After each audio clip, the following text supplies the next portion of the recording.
반갑습니다. 생명과학 구병화 선생님입니다. 오늘은 지난 시간에 이어서 물질 대사에 대해 수업을 하도록 하겠습니다. 지난 시간에 배웠던 물질 대사 중에 이화 중에 세포호흡과 연소가 있었는데 물질 대사라고 하려면 조건을 부합하는 것은 세포호흡입니다. 연소는 이화가 아닙니다. 그래서 이런 것들 여러분이 헷갈려 할까봐 연소는 발열 반응이라고 표현할 수는 있지만 열을 내기 때문에 물질 대사에 들어가지 않는다라는 거, 지난 시간에 이걸 같이 하다 보니까 같다고 생각하는 친구들이 있어서 강조하고 갑니다. 오늘은 우리가 광합성에 대해서도 조금 알아보고자 했죠. 광합성은 빛 에너지를 이용해서 엽록체가 포도당과 산소를 만드는 과정이에요. 이때 필요한 게 이산화탄소와 물이고, 세포호흡이라는 것은 미토콘드리아가 이 포도당과 산소를 이용해서 CO2와 H2를 방출하면서 ATP와 열 에너지를 만드는 정확하게 반대되는 작용이에요. 여기서 포도당과 산소를 만들고 얘가 CO2와 물을 만들면 돌고 돌면서 순환하는 작용입니다. 얘가 이화라면 얘는 동화가 되겠죠. 그죠? 이렇게 정확히 반대되는 대사이다 라는 것을 여러분이 알고 접근하셔야 합니다. 이 대표적인 예인 광합성은 에너지를 흡수하는 흡열 반응이고 빛 에너지를 화학 에너지로 바꾼다 라는 것, 그리고 대표적인 동화의 예이다 라는 걸 알아두셨으면 좋겠어요.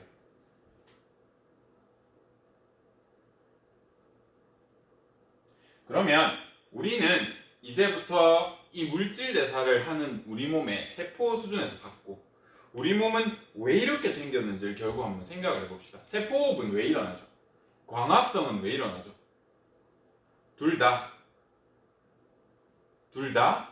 몸에서 에너지를 얻기 위함이에요. 선생님, 광합성은 포도당을 합성하고 산소를 합성해서 딴 애한테 주던데요? 아니, 식물은 원래 자기 혼자서 먹고 살려고 만들어 놓은 건데 동물이 가서 뺏어 먹는 형태란 말이에요. 그죠? 자기가 살려고 광합성을 해서 만든 에너지를 자기가 사용하고 남은 것은 포도당의 형태로, 녹말의 형태로 축적해서 저장하고 있는데 그것을 다른 생물이 뺏어 먹는 형태인 거죠. 결국 이 광합성이라는 것도 식물이 밥을 먹고 살고자 하는 것입니다. 동물은 또 이런 식으로 있죠. 특히 사람은 소화기관이라는 게 있어. 우리 눈 보자. 눈은 왜 있어? 눈은 왜 두 개야? 라고 물어보면 무슨 맹점이 이렇고, 사실 왜 그런지 아무도 몰라요. 그냥 이렇게 생겼는데 하나일 때보다 두 개인 점이 나은 점이 뭘까? 라고 생각해보니까 우리 눈엔 맹점이라는 게 존재하는데 하나 더 있으면 보완이 되겠다. 이렇게 결과론적으로 우리가 착각하고 사는 거예요. 하나여도 맹점 없이 태어났으면 오히려 유리하지 않나? 한쪽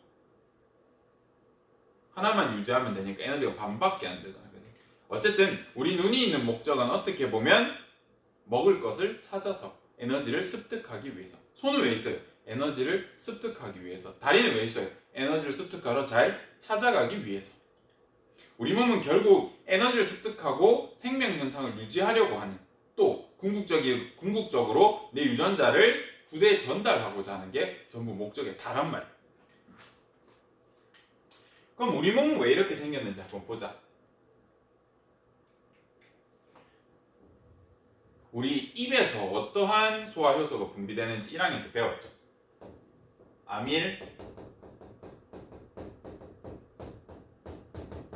아밀레이스가 분비된단 말이에요. 아밀레이스는 녹말을 포도당으로 바꿔주는 대표적인 녀석이에요. 선생님, 그런데 왜 입에서는 아밀레이스만 나와요? 라고 물으면 나도 정확하게 몰라. 근데 결과론적으로 아밀레이스만 나와. 그래서 이유를 한번 생각해보죠. 아밀레이스는 탄수화물을 소화하죠. 그죠? 탄수화물을 분해한단 말이야. 그러면 우리 입에서 단백질 분해 요소, 지방 분해 요소도 나오면 입에서 세 가지 맛을 다 고루 느끼면서 오래오래 씹으면 여기까지 내려갈 필요도 없이 쉽게 소화될 수 있잖아. 왜 이렇게?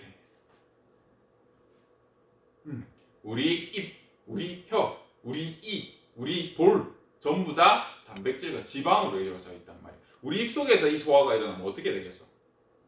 입이 허물어서 녹겠죠. 우리 입도 소화된단 말이야. 그래서 아밀레이스만 한다라는 얘기가 있어요.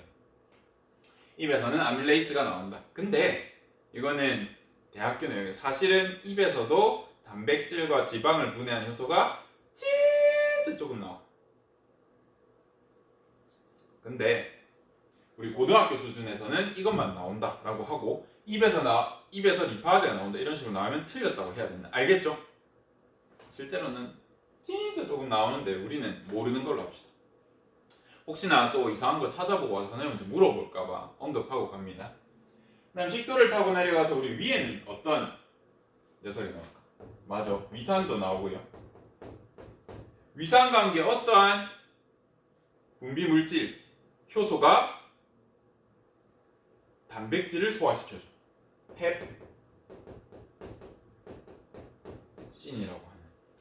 펩신이라고 하는 효소가 단백질을 분해하는 작용을 한단 말이에요. 얘는 효소가 작용해서 우리 몸 속에서 하고 있죠. 이건 몸 속에서 일어나는, 체내에서 일어나는 효소를 사용한 화학 반응이기 때문에 물질 대사라고 합니다. 그리고 단백질을 분해하기 때문에 얘는 동화야, 이화야? 이화에 들어가겠죠. 아밀레이스도 녹말을 포도당으로 분해하기 때문에 이화에 들어가겠죠. 이자에서 또 어떤 게 나오고 대장에서 이런 게 나오고 우리 이거를 한번 정리를 해보자. 일단 소화는 왜 일어날까? 맞아, 커다란 덩어리의 영양분 덩어리를 우리 몸에 흡수할 수 있도록 잘게 부숴주는 거야.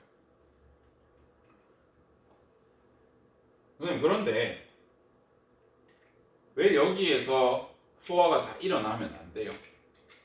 아까 말했지, 우리 입도 분해될 수 있다고. 아니요, 그거 말고요. 여기도 단백질 지방인데 여기는 분해 안 되잖아요. 맞아요, 여기는 코팅이 되어 있어. 잘 안 되게, 분해가 잘 안 되게. 그리고 엄격하게 통제되고 있어.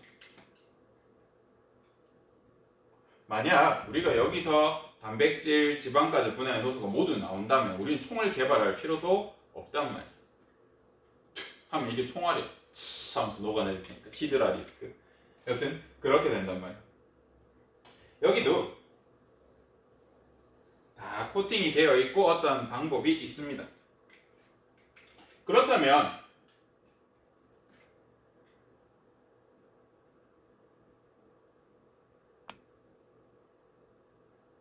소화는 왜 일어나야 하나?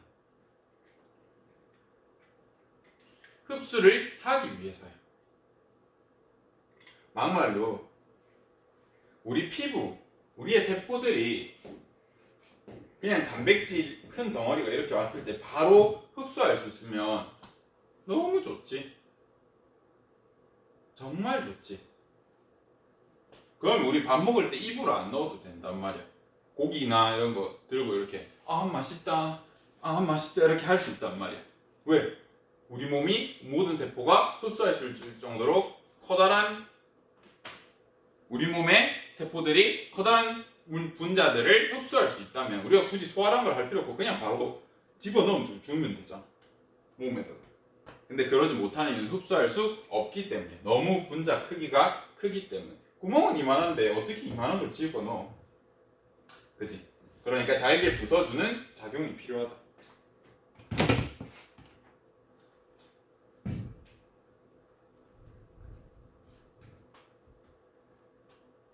보면 우리는 원래 여기서 통합적 조절에 대해서만 배워야 하는데 안 배우면 섭섭하고 시험에도 나오니까 해야 돼. 입은 침샘이라고 하는 분비샘이라는 게 있고 여기서 침이 나와. 소화액인 침. 침에는 아밀레이스라는 효소가 있고 얘가 녹말을 엿당으로 분해해줘. 녹말을 어쨌든 소화하게 해줘. 또 단백질을 위에 있는 펩신이라는 녀석한테 분해될 수 있고, 지방은 쓰개즙은 패스하고 지방은 라이페이스, 리파즈 또는 라이페이스라고 하는 녀석에 의해서 분해되곤 합니다. 또 우리 이자에게는 아밀레이스가 또 나와. 이자 아밀레이스라는 게 또 나와. 얘랑 달라요? 거의 비슷해. 이제 비슷하다고 하면 안 되겠네. 다른데 얘는 아밀로스를 분해하기 때문에 아밀레이스라는 이름을 붙이거든요. 이런 녹말 같은 걸 아밀로스라고 합니다. 어쨌든 걔를 분해해서 이름이 같은데 신경 쓰지 마. 어쨌든 이자에서 분비된 녀석. 이 녀석이 또 녹말을 분해해서 포도당까지 녹말을 잘 분해해 주도록 합니다. 다시 잘못 말했다. 녹말을 포도당까지 분해하지는 않고 녹말을 엿당 수준, 좀 더 잘게 쪼개줘. 녹말은 다당류. 포도당이 수십 수백 개 다다다닥 붙어 있는 거야. 엿당은 이당류. 포도당에다가 조금 다르게 생긴 어떤 당을 합쳐가지고 두 개씩 이렇게 붙어 있어. 이당류. 이 녀석은 이당류까지 이미 쪼개져 있는데 그 상태에서 단당류, 당이 하나만 있는 포도당으로 쪼개고 싶다 할 때는 말테이스라고 하는 소장에서 나오는 소화효소가 필요합니다. 우리 이 효소 외우자. 알아야 돼.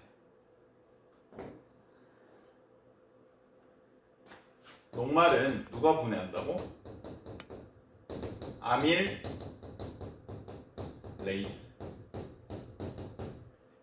엿당은 누가 분해한다고? 아밀레이스.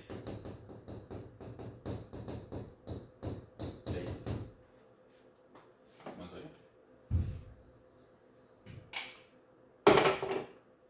엿당은 누가 또 분해해? 우리 녹말이라 적지 말자. 다시 할게.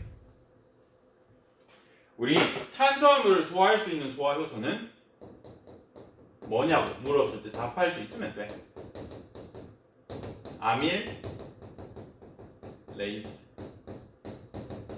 또 탄수화물을 소화할 수 있는 건 또 뭐가 있나요? 말테이스.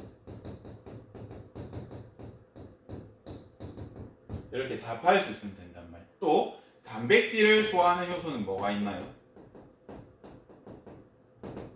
펩신, 트립신, 펩티데이스. 이 효소에 대한 이름은 사실 숨어져 있는 의미들이 있는데 외우는 게 아닌데 그것까지 설명하면 너무 복잡해지잖아. 라이페이스.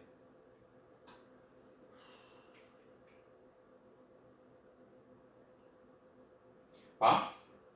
지방을 분해하는 효소 어디서 나와? 주로 이자에서 나오지. 이자에서는 3대 영양소, 탄단지를 모두 분해하는 효소가 나온다, 안 나온다?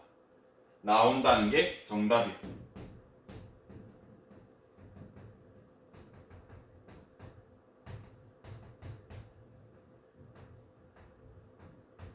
(3대) 영양소를 모두 분해할 수 있는 효소는 이자에서 나와. 근데 이자에서 나오지만 이자에서 소화액을 분비하면 결국 어디에서 소화가 돼? 그래.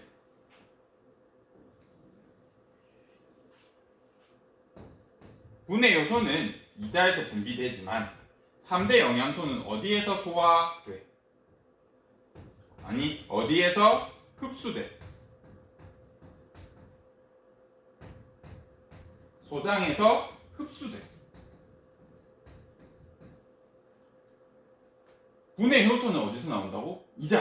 소화, 흡수되는 건 어디야? 소장이란 말이야. 이거 잘 구분해야 된다. 그럼 선생님, 대장의 역할은 뭔데요? 대장의 역할을 여러분이 인터넷에 쳐보거나 찾아보면 역할이 물을 흡수한다, 대장균이 산다, 요 정도란 말이에요. 그러면 우리 몸에서 주로 물을 흡수하는 데는 어디야? 라고 하면 대장이라고 하면 돼, 안 돼? 안 돼. 우리 몸의 대부분의 영양소와 물들은 어디서 흡수하냐면 소장에서 흡수합니다. 물도 소장이 제일 많이 흡수해. 근데 왜 대장에는 물의 흡수가 기능이라고 나와 있어요? 얘 하는 게 별로 없어가지고 그나마 하는 게 물의 흡수야. 대부분의 물은 어디서? 소장에서. 대장의 기능에 물의 흡수라는 기능이 있다 없다? 있긴 있어. 알겠죠? 이렇게 열심히 우리가 했는데 반전으로 영양소가 뭔지 모르는 친구들이 있어.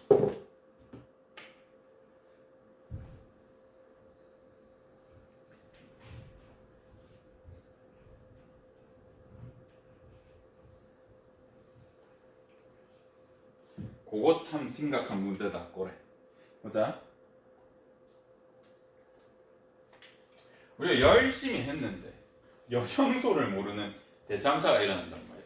아까 말했지. 생물이 존재하는 목적 중에 유일하게 모두가 가지고 있는 건 자기 유전자를 남기고 싶다. 대부분의 생물들이 하고 싶어하는 또 다른 건 에너지를 축적하고자 한다. 에너지를 획득하고자 한단 말이야. 어쨌든 이런 획득하고자 하는 과정에서 우리가 가지고 싶어하는, 우리가 필요로 하는 것들 뭐라고 하냐면 영양소라고 하는데 우리는 크게 3대 영양소라는 게 있고 이 3대 영양소를 다른 말로 주 영양소라고 불러.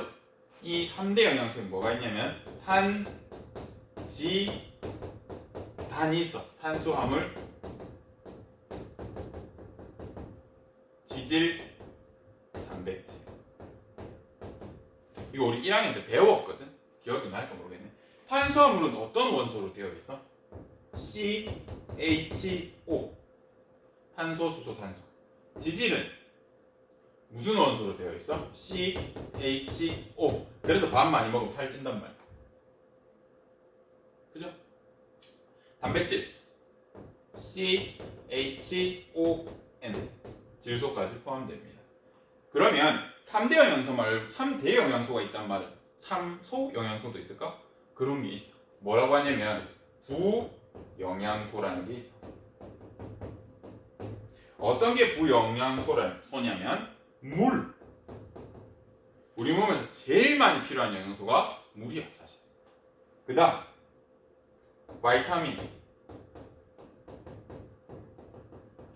예전에는 비타민으로 표기했는데 갈수록 바이타민이라고 표기하고 있습니다. 미국식 발음을 차용하면서. 우리는 비타민이라고 해도 익숙하죠, 그죠? 옛날식 발음이 됩니다. 또 뭐가 있을까? 무기, 염류,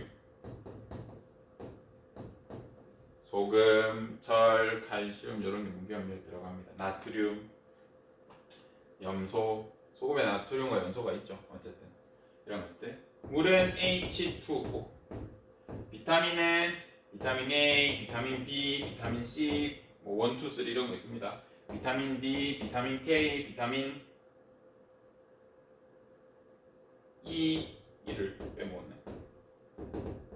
비타민이 몇 가지 있고 무기염류는 아까 말했듯이 나트륨, 칼륨 뭐 이런 게 있습니다. 그런데 또 비타민을 아는 것 같아. 익숙한 거지 아는 게 아니야. 비타민이 뭐예요? 라고 물으면 아무도 대답 못해. 비타민이 뭔데? 그 뭐 영양제 먹는 거예요? 아니죠. 비타민이 뭐냐면 우리 몸에 필수적으로 필요한데 소량만 먹어도 돼. 미량만 먹어도 되는 우리 몸에 필수적인 영양소를 비타민이라고 한단 말이야. 바이타민이라고 한단 말이야. 무기염류는요. 우리 몸의 생리 활성을 조절하는데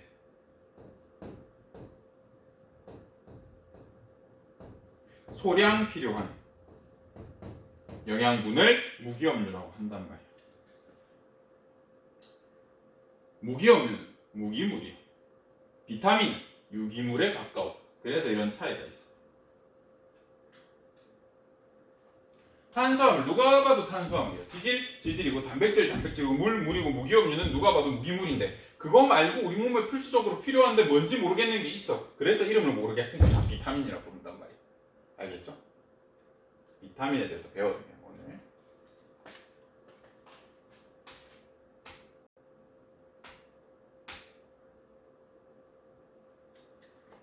그리고 여러분이 중학교에서 소화에 대해서 배웠잖아.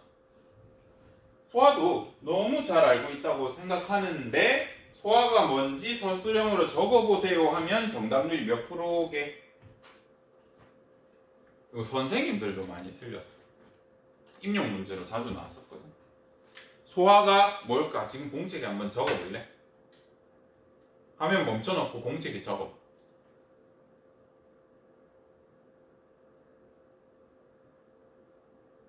렉 걸린 척 해봤고 보자. 소화는 고분자 물질을 우리 몸이 흡수할 수 있도록 저분자 물질로 작게 분해하는 과정이란 말이야. 왜 대부분의 사람들이 틀렸냐면 이 쉬운 소화의 정의를 소화가 뭐요 물으면 우리 몸이 분해해서 흡수하는 것이라고 표현하는데 소화와 흡수는 달라. 소화는 작게 분해하는 것까지가 소화고 흡수는 다른 개념이란 말이야. 알겠죠? 여러분은 꼭 알고 가셔야 합니다. 지금 우리가 뭘 하고 있냐면 우리 몸의 통합적인 조절 작용에 대해서 배울 거예요. 그 첫 번째로 뭘 한 거냐면 소화에 대해서 간단하게 했어. 아니 소화에 대해서 하지도 않았고 왜 우리 몸이 이렇게 통합적으로 조절되어야 할까? 유전자를 남기기 위해서, 생명 현상을 유지하기 위해서, 영양소를 섭취하기 위해서라고 했단 말이야. 그 첫 번째 가장 기본적인 영양소가 뭔지 배웠고 그 다음 소화가 뭔지 배웠어. 이걸 알아야 나갈 거 아니야, 그지?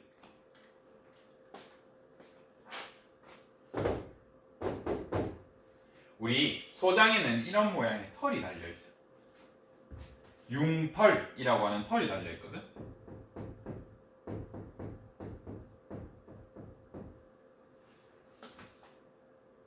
우리 소장 곱창처럼 돼 있단 말이야. 이거 우리 장에 있는 소장 길이는 한 20m 남짓일 겁니다. 이렇게 쭉 일자로 빼보면 꼬여 있거든요. 얘를 최대한으로 펴서 쫙 펴면 테니스 코트 정도 크기가 돼. 그 말은 요만한 소장 한 개가 쫙 펼쳤을 때는 거의 B4 용지 정도 된다고 생각하면 된단 말이야. 어떻게 그렇게 넓을 수가 있어? 면적이 아주 잘게 주름져 있고 또 이것들이 털의 형태로 다다닥 나 있단 말이야. 이 털을 쫙 펴고 싹 다 펴버리면 그 정도로 넓은 표면적이 나와. 융털의 첫 번째 가장 큰 특징은 뭐가 넓냐면 표면적이 넓어. 표면적이 넓어.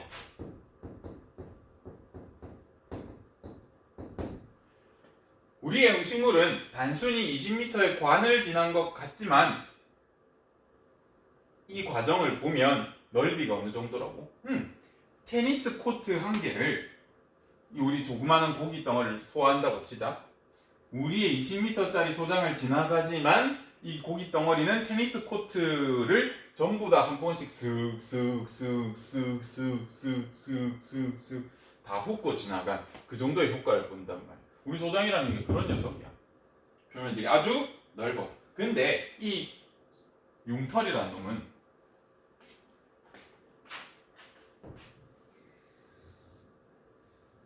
융털이 있고 융털은 가운데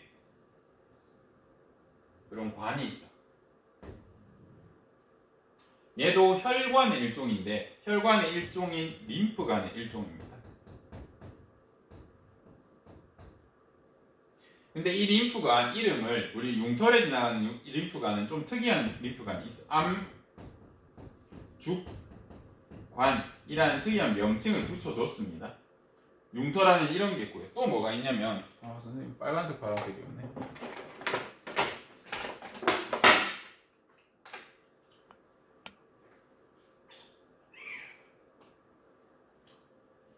여기에 셈은 흰 걸로 그리는데 나중에 합성해 줄게.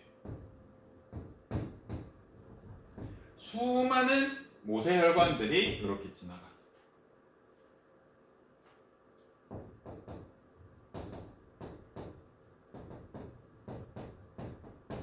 있잖아요. 이 융털은 소장에 있다 그랬지. 소장은 어떤 기능이 있어? 3대 영양소가 모두 소화되는 장소라는 특징이 있고 또 물을 흡수하는 장소라는 특징이 있단 말이야. 그죠?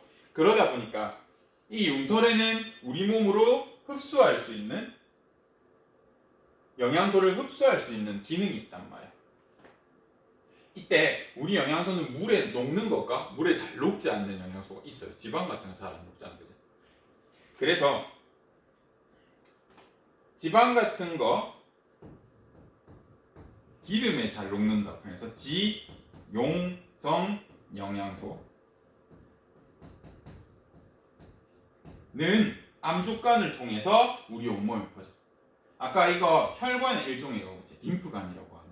우리 온몸에는 빨간색 피가 흐르는 혈관도 있지만 우리 온몸에는 면역세포와 다양한 체액들이 흐르는 림프관도 존재한단 말이야. 그 림프관을 통해서 옮기고 모세혈관은 어떤 영양소가 주로 흡수되냐면 물에 잘 녹는 수용성 영양소는 모세혈관을 타고 흐릅니다. 아니 잘 있는 걸 한 번에 흡수하면 되지 왜 따로따로 굳이 또 분리해가지고 다른 길로 이렇게 돌려서 보내요? 라고 물으신다면 이유는 굳이 따지면 얘 때문이야. 너희들 물이랑 기름을 섞어 놓은 우리 주변에 일상적인 녀석들이 뭐 있을까? 수용성 영양소랑 지용성 영양소를 억지로 섞어 놓은 거 뭐가 있을까? 아이스크림.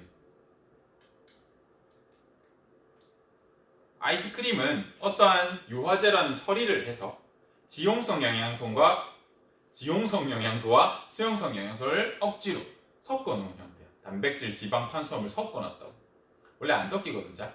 근데 억지로 섞어 놨어. 그렇다 보니까 바깥에 우리 아이스크림을 한번 녹인 다음에 물로 만들고 다시 얼리면 어떻게 되게? 얼려본 적 있나? 층이 나뉘어 있어. 지방층, 단백질층, 탄수화물층, 물층 이렇게 나뉘어가지고 아이스크림이 층층이 되어 있고 맛도 없어. 우리가 원하는 달콤하고 부드러운 맛이 안 나고 물 부분은 딱딱한데 설탕이 녹아 있어서 달콤하고 지방 부분은 느끼하고 막 이상한 상태가 있단 말이야. 우리 이렇게 섞여 있어. 근데 걔는 순간적으로 섞은 다음에 꽝 얼려서 그 상태로 멈추게 해가지고 부드러운 느낌을 낸 거란 말이야. 섞여 있는 상태로 유지되게. 근데 그것조차 녹으면 어떻게 돼? 층이 분리된다고. 밀도가 다르기 때문에. 또 얘네는 서로 싫어하기 때문에 밀어내다 보면 지방은 지방끼리 뭉치려고 하고 얘는 얘끼리 남으려고 한단 말이야. 그러다 보니까 혹시 내가 넣었나?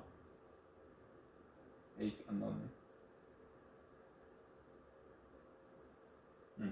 일반 혈관에다가 지용성 영양분을 넣으면 어떻게 되냐면 우리 피를 타고 흐르다가 우리 피 중에 이제 뭐 여기가 아랫부분입니다.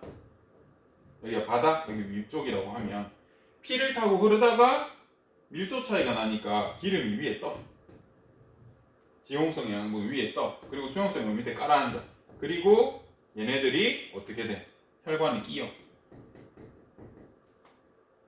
그럼 어떻게 돼? 혈관이 막혀서 죽어. 그러다 보니까 지용성 영양분은 약간 지용성 성질이 있는 혈관인 림프관으로 옮겨서 그쪽에서 따로 유통하고 수용성 영양분은 모세혈관으로 옮겨서 모세혈관은 피, 혈, 물이 있잖아. 그지? 거기를 통해서 쉽게 이동시킨다 라는 거.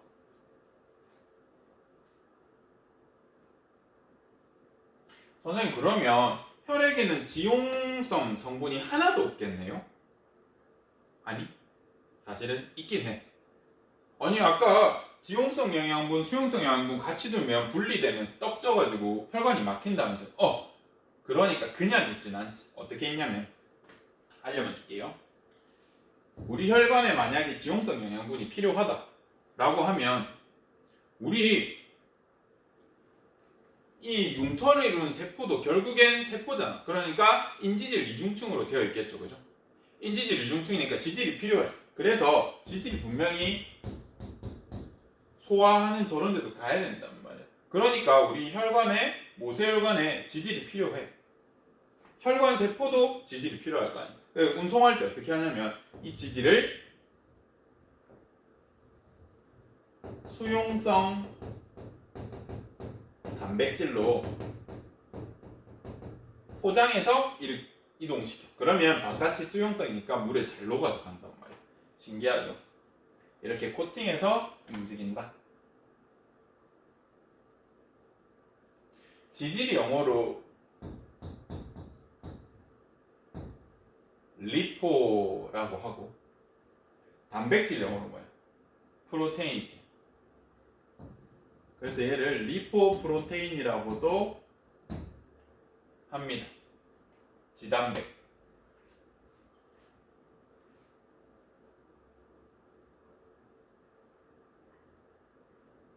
HDL, LDL 들어봤어?